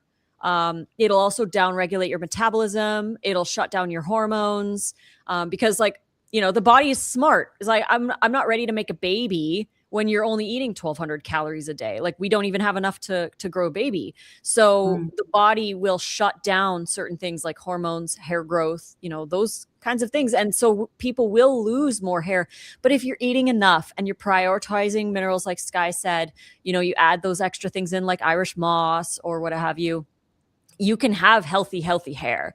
And I haven't colored my hair in, I think it's been like 2 years now. So everything up here is all, my roots are all natural color. I have a couple grays, but you know, I'm 47 almost, so I'll take a few. It's fine. And yeah, that Irish, that sea moss is very beneficial. I know some people don't like it so much, but it's kind of one of those things that has those hidden minerals that are really good for you. And if you've ever seen like surfers' hair, people that are out in the sunshine and in the ocean a lot, they get a lot of minerals from just being in the ocean and the sunshine. And some people just have like amazing hair. And yeah, the greens really help with that too. And then of course, you know, greens are have fat soluble nutrients. So having a little bit of those hair specific seeds, or if you still have a cycle and you sync your cycle with certain seeds that help with like your estrogen, your progesterone, and that kind of stuff, that can also really help too, because it helps balance it out. So then your stressors are not as intense, and yeah, it really helps. Yeah, the seed cycling, by the way, for those who are curious, I have a whole chapter in my Pause Please Perimenopause book that's part of the Ultimate Raw Vegan Bundle going on right now. So I do talk about the seed cycling. I'm glad you mentioned that, Ali. Oh, yay. Yes, please do. So I noticed that in fact, the best looking people I have seen on this planet are surfers, and these surfers are usually young in the water. I'm talking, these guys are in the water probably 8-9 hours a day. They probably come out, have 2 mouthfuls of food. Their whole priority is surfing. Because somebody asked me about my hair lightener, does it work on dark hair? And it does, but it doesn't. If you're fair, it's going to go blonde, but it's hair lightener, so it will just lighten it. It basically like alkalizes. I think it also, the acids are going to also take out some of the color in the hair. But you see some of these guys who are indigenous and they come out and their hair's white. Their skin is like the most incredible color. And, you know, they're very alkaline too, and they're literally absorbing minerals. And I also think there's something for water that's been running for billions of years over like rocks, and it's been cycling with the sun cycle. Like you're literally getting like pure and like nature's energy through you as well. And that also I think drew me a lot when I was healing, to just be outdoors and by water all day. Like the healthiest, I said the best looking, I mean the best looking means that they're healthiest looking as well. Like they're just, you know, really healthy looking people who are outdoors all day and exercising, right? I have a thing on that too, Sky, with like you were saying, it's the water is flowing and it's actually living water. So there's you know, the rivers and streams and the ocean, it's constantly in movement. And for those that know of negative ions or earthing, it is very beneficial for you. It totally resets your nervous system. That's why they look so young, because they're constantly getting life from nature, from source. Yeah. And the sun is very healing. It can naturally, like I like your lemon hair lightener. I've done that before in the past. It's really good because it helps the sun naturally bleach your hair as a little booster. But yeah, being in that water and just being outside with the fresh air, the negative ions, that's why it's so important to get outside. It's really hard though if you're in the city and it's, you know, you have all the toxic air and the pollution and everything. It can be pretty hard, but the more that you surround yourself by nature, the more of that you'll get. And I have a little bit in my book about living water as well, because I add water to my smoothies. So I brought that up on a couple of my interviews, which I'll probably get into more with you with our interview later there, Sky. So I don't want to take time on this one. Yeah, but Lissa, I'm super excited to learn more. Like I've dabbled in with the seed cycling and I've kept lists about it, and I've learned a little bit, but not enough to really memorize it as much. So I'm glad to hear that you have it in your book. Yes, yes, yes. I totally wanted to include that because, during the perimenopause phase, we're still cycling. So you can do some things with the seed cycling to kind of like help your body out through it. So I wanted to include that just in case. And it also helps for maybe younger women who are reading it, who want to inform themselves about this coming stage of life, and they can use the seed cycling for that too. But yeah, I wanted to include it for that reason. I just wanted to also ask, Marabella, you have incredible hair.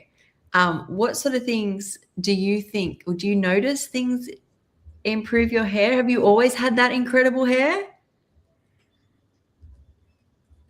Oh, you're muted. I have very thick curly hair naturally, and I did notice I didn't notice at the time how much hair I was shedding. I noticed that, but it wasn't until a couple times ago, going to have my hair colored. And after she colored my hair, no hair came out on the brush at all. And I had started having more sea moss gel, and I started adding more protein, and it was a protein powder. It's pumpkin and sunflower seed powder, and adding like 1 or 2 scoops into my smoothies every day. I would have this smoothie every day and just load it up with the protein powder, the pumpkin seed, sunflower seed protein powder, greens, a green powder, fruit, sometimes coconut milk, sometimes just water. But I try to just pack it with as much minerals and protein as I possibly could do. And I would have that. And now when I brush my hair, hardly any hair comes out. It's so incredible. And I think my hair was shedding all my life. It shed so much I didn't even realize that I had a problem until it didn't. So I feel like adding in the sea moss and the extra protein really, really, really helped. Because I think all my life I've probably been a little deficient in things until going raw. Because going raw, I had to eat more in order to feel full and feel filled up. And then I knew that I needed to eat more anyway, just to get more nutrition. So I made that a huge priority. And it really showed in my hair and my nails. Amazing. That's actually really incredible. Thank you for sharing that. Maybe Marabella, Marabella and I, we did the podcast about the beauty routine of the skin face massage. So definitely check out. I mean, look at her. You want to face yoga. share? Yeah, the face yoga. You want to share how old you are, because I just cannot believe, and I forget every time. Yeah. I'm 56. I'm either 56 or 57. I'm stopping to keep track. Oh my gosh, no way! You look so good for what? Unreal. Thank you. I know. And it's the green juice too. I know. I saw a huge change with the green juice, such a huge change.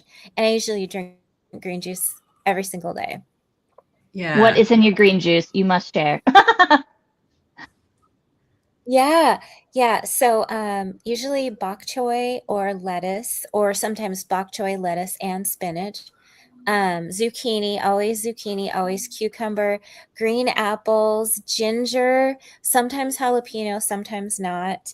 I feel like I'm missing something. Celery. That's amazing. And usually I just drink it straight. I don't water it down. It's so delicious. I can't live without it. Sounds amazing. Someone's asking, how long has Marabella been raw vegan? We could all share how long we've been raw too.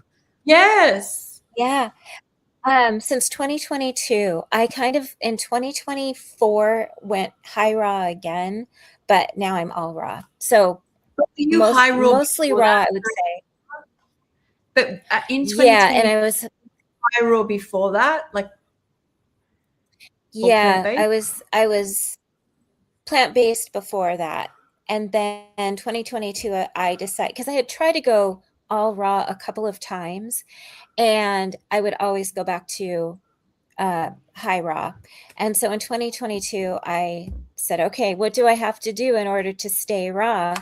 Which is I have to plan and kind of just make sure that like that smoothie was a big deal to me, to have that on hand, to have it, to stay full, because I would be so busy in my life that I wasn't prioritizing what I was going to have. And I was having food and then loving it and then getting bored of it. And then I was like, now what am I going to do? So it helps to be in a community where I'm seeing all this raw food and I can try out new recipes and things like that. So then I went back a little bit in 2024 of being high raw, because I like squash at times. During the fall, it's hard for me to stay raw because I want to have all of the like squashes and that kind of thing. And then I went back to all raw 2026.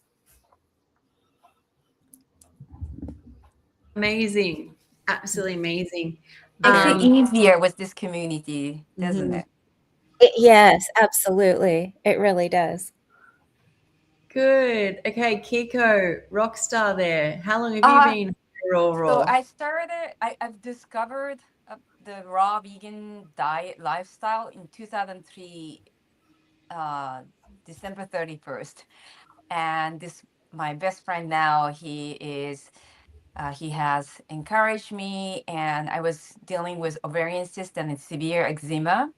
So I started my raw vegan journey in 2004, and I wanted to be fully raw.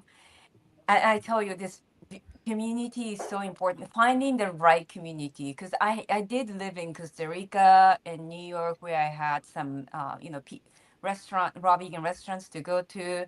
But finding the right community is so important. So I highly encourage everyone, listening, connect with the famous, YouTuber or Instagrammer or influencer, whatever, and, try to communicate and tune in, because you don't have to have someone right next to you. Because I was looking for that, and it's one of the reasons I started Raw Vegan Meetup.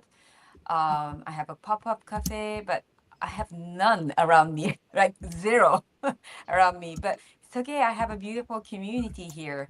So over 22 years, high raw vegan. But it's true that last 2 years, I'm just, by default, I am fully raw. I don't stick, I don't think about it. It's just my default is fully raw. That's a good place to be. Okay, Ali.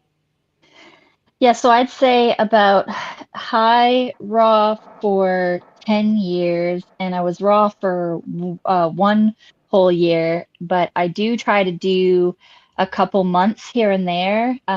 There was like the community is great when people have like raw challenges, then it's so much easier, especially when it's a group and you're sharing your food every day, and then weekly doing calls and talking about, struggles and what you can find and everything. So I was able to do raw in the winter time, or the beginning of winter in December a couple of years ago. And since then it's been, up and down, mostly raw until I moved out into, or till we moved out into a camper last year. And then my husband actually went to go training in the army for 6 months. So I was by myself with a not good blender, and the fridge was freezing half of my food. So I had to go to the grocery store every other day to be able to have fresh food. And my bananas were ripening so fast, and I have very little freezer space in that stand-up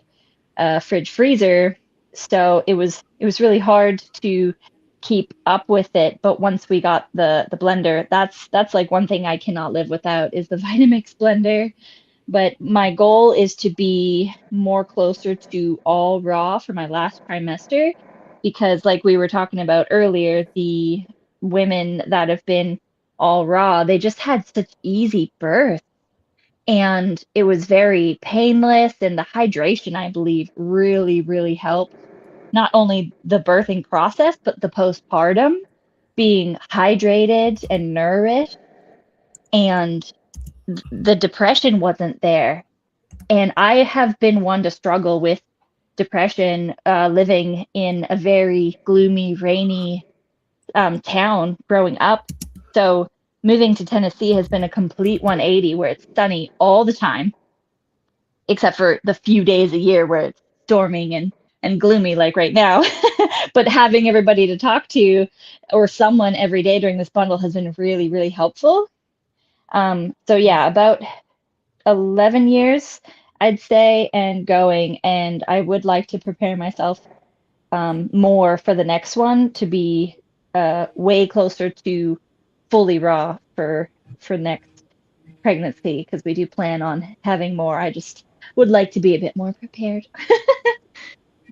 Oh, thank you. Lissa.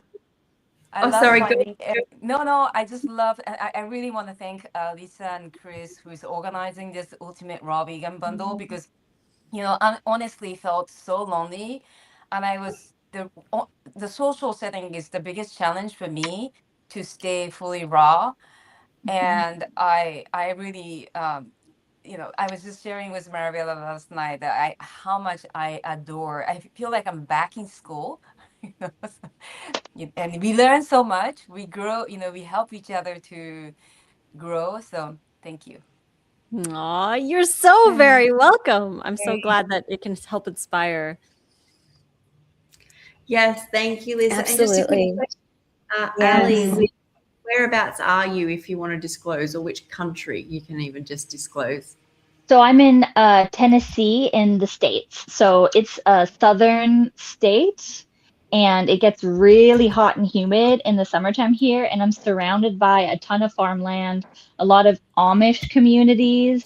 So there is a lot of farmers markets. I believe they start in a couple weeks here.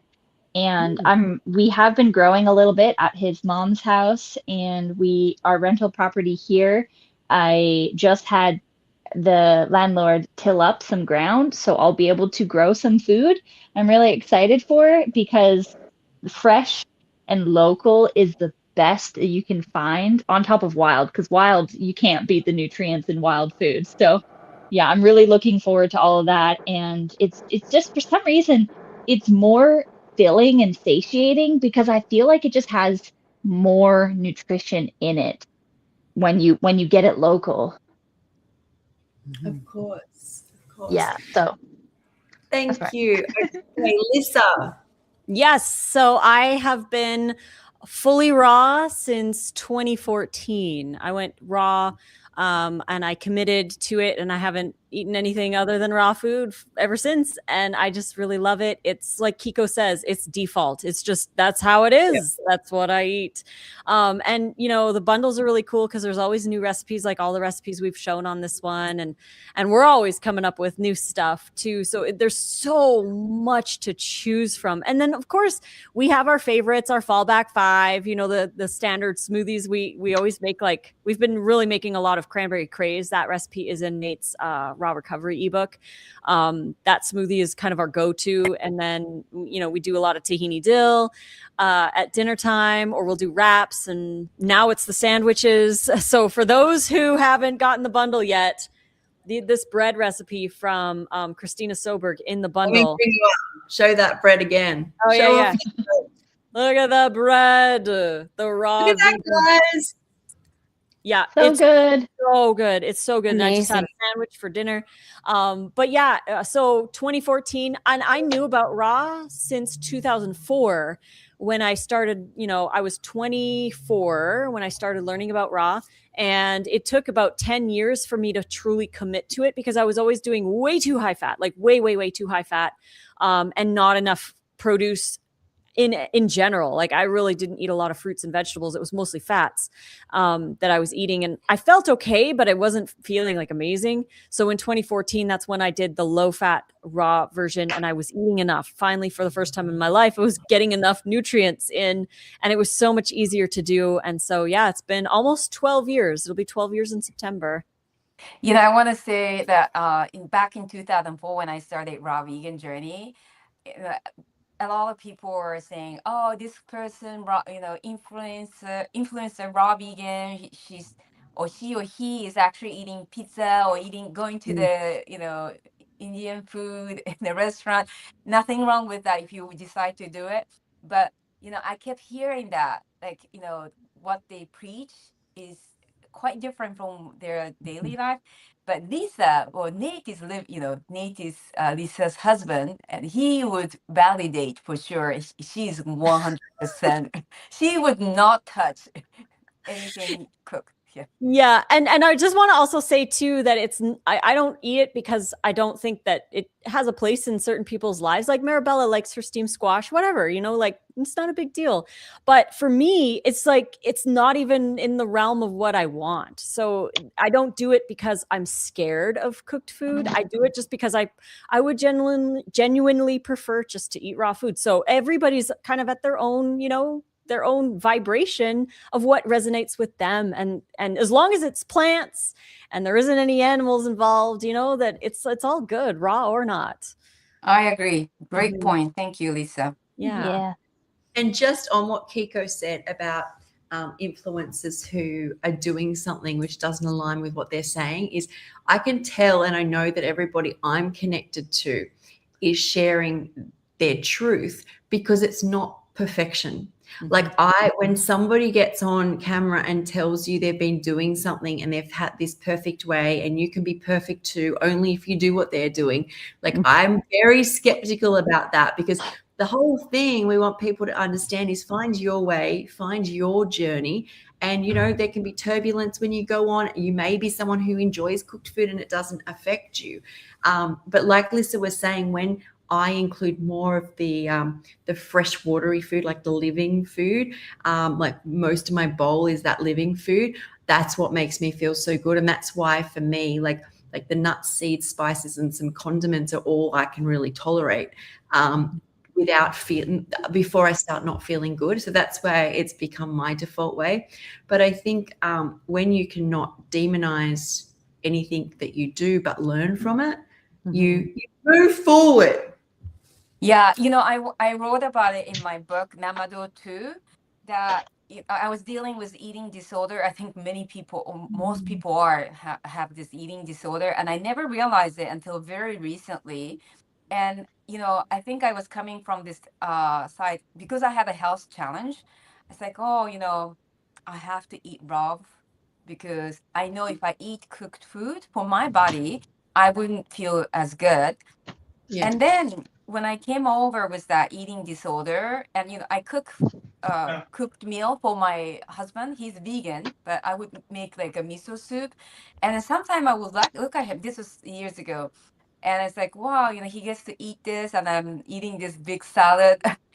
And after I came over with this eating disorder, I tried it just to see, and I was like, to me, it was lifeless. Like, so again, became not a food for me, right? It's not to say, I mean, miso soup is amazing, right? We can make it raw even, but it's just when it's cooked, it becomes very different. And I was mentioning it to Nate when I was interviewing, because he wrote about the raw recovery after tremendous, like very difficult surgery he had to go through due to abscess.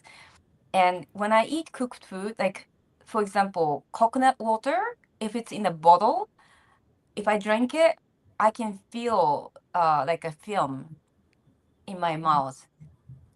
Because, but if I put the coconut water in a green smoothies, I feel clean after eating it. So anyway, that's something it bothers me. Like my teeth is always so clean with raw food. Yeah. I think that's my driving force. I've been I've been vegan for 7 years, and then there was all sorts of things going on in my life, but raw, 100% raw for 5 years this year, guys. 5 years. Yay! I love that. That. That's amazing. When I started the bundle, I think I was a year and a half in, and now this year, 5 years. So unbelievable. Yeah. Yeah, so much changes. So I'm Very excited, very proud. I remember the first year going raw. Every day I was, well, the difference is like night and day. Well, it was for me. I was like so excited, but it was a real slow year. It was like feeling everything for the first time. Time really slowed down for me. And then all of a sudden it went, and it's gone fast. So yay. And we've gone over time now. So I'm going to wind this up. And I am going to say thank you, everybody, for joining. Thank you for bringing your beautiful recipes, ladies. And if you missed the start, have you got something there, Kiko? Can I bring you up on the screen, or is that a no? Because we want to see it. We want to see you. Okay, you can. You can. Yeah. Thanks, Lisa, for the cloud. Sorry, I don't remember the exact name. Cloud cupcake avo. It's. So I'm gonna freeze it. I'm sorry, it's not looking so pretty, but I have so much. Like, I don't know. Did I? I have all this. Oh, and wow. I'm gonna freeze it, and yeah, I'll share the end result. But I've been tasting it as I make it. It's so good. Like I know it's gonna come out excellent. So thank you, Lisa. You're so welcome. Yeah, that's my favorite recipe. Definitely that cloud cupcake. Avocado cacao cloud cupcakes. Oh yeah, and I want to say that Wait the to try overnight that. oats. What's this? Overnight Yeah. oats. Show us. Yep. The overnight oats by Lissa again. From her. Is that from the group collaboration again? That's from Make It Raw 5. Make It Raw. Yeah. Make It Raw 5. I don't usually eat something like this in the morning, but I'm almost done. So that was really good as well. Thank you. I love it. I love it. I love it. I'm so glad you enjoyed it. So guys, there's so many books, 32 contributions in this bundle. We've all got a book or books in this. It's only available for, what is it, 4 more days? Is it 4, 5? 5. Yeah. It'll end on Monday night, May 11th, PST. Yeah. And then you can't get the bundle again. And each of these books gets close to the price of just paying $50 right now and getting 32, including courses and group collaboration book, which actually has really excited me. I keep going, oh, look at this, I want to try this. So it's definitely worth checking out. I've put the link to buying this below, and I've put it next to each person's name. So just go support the creator you want to support during the bundle. And yeah, and there's more lives going on and things like that. So thanks again, guys. Thank you so much. Bye. Thank you. Have a good night.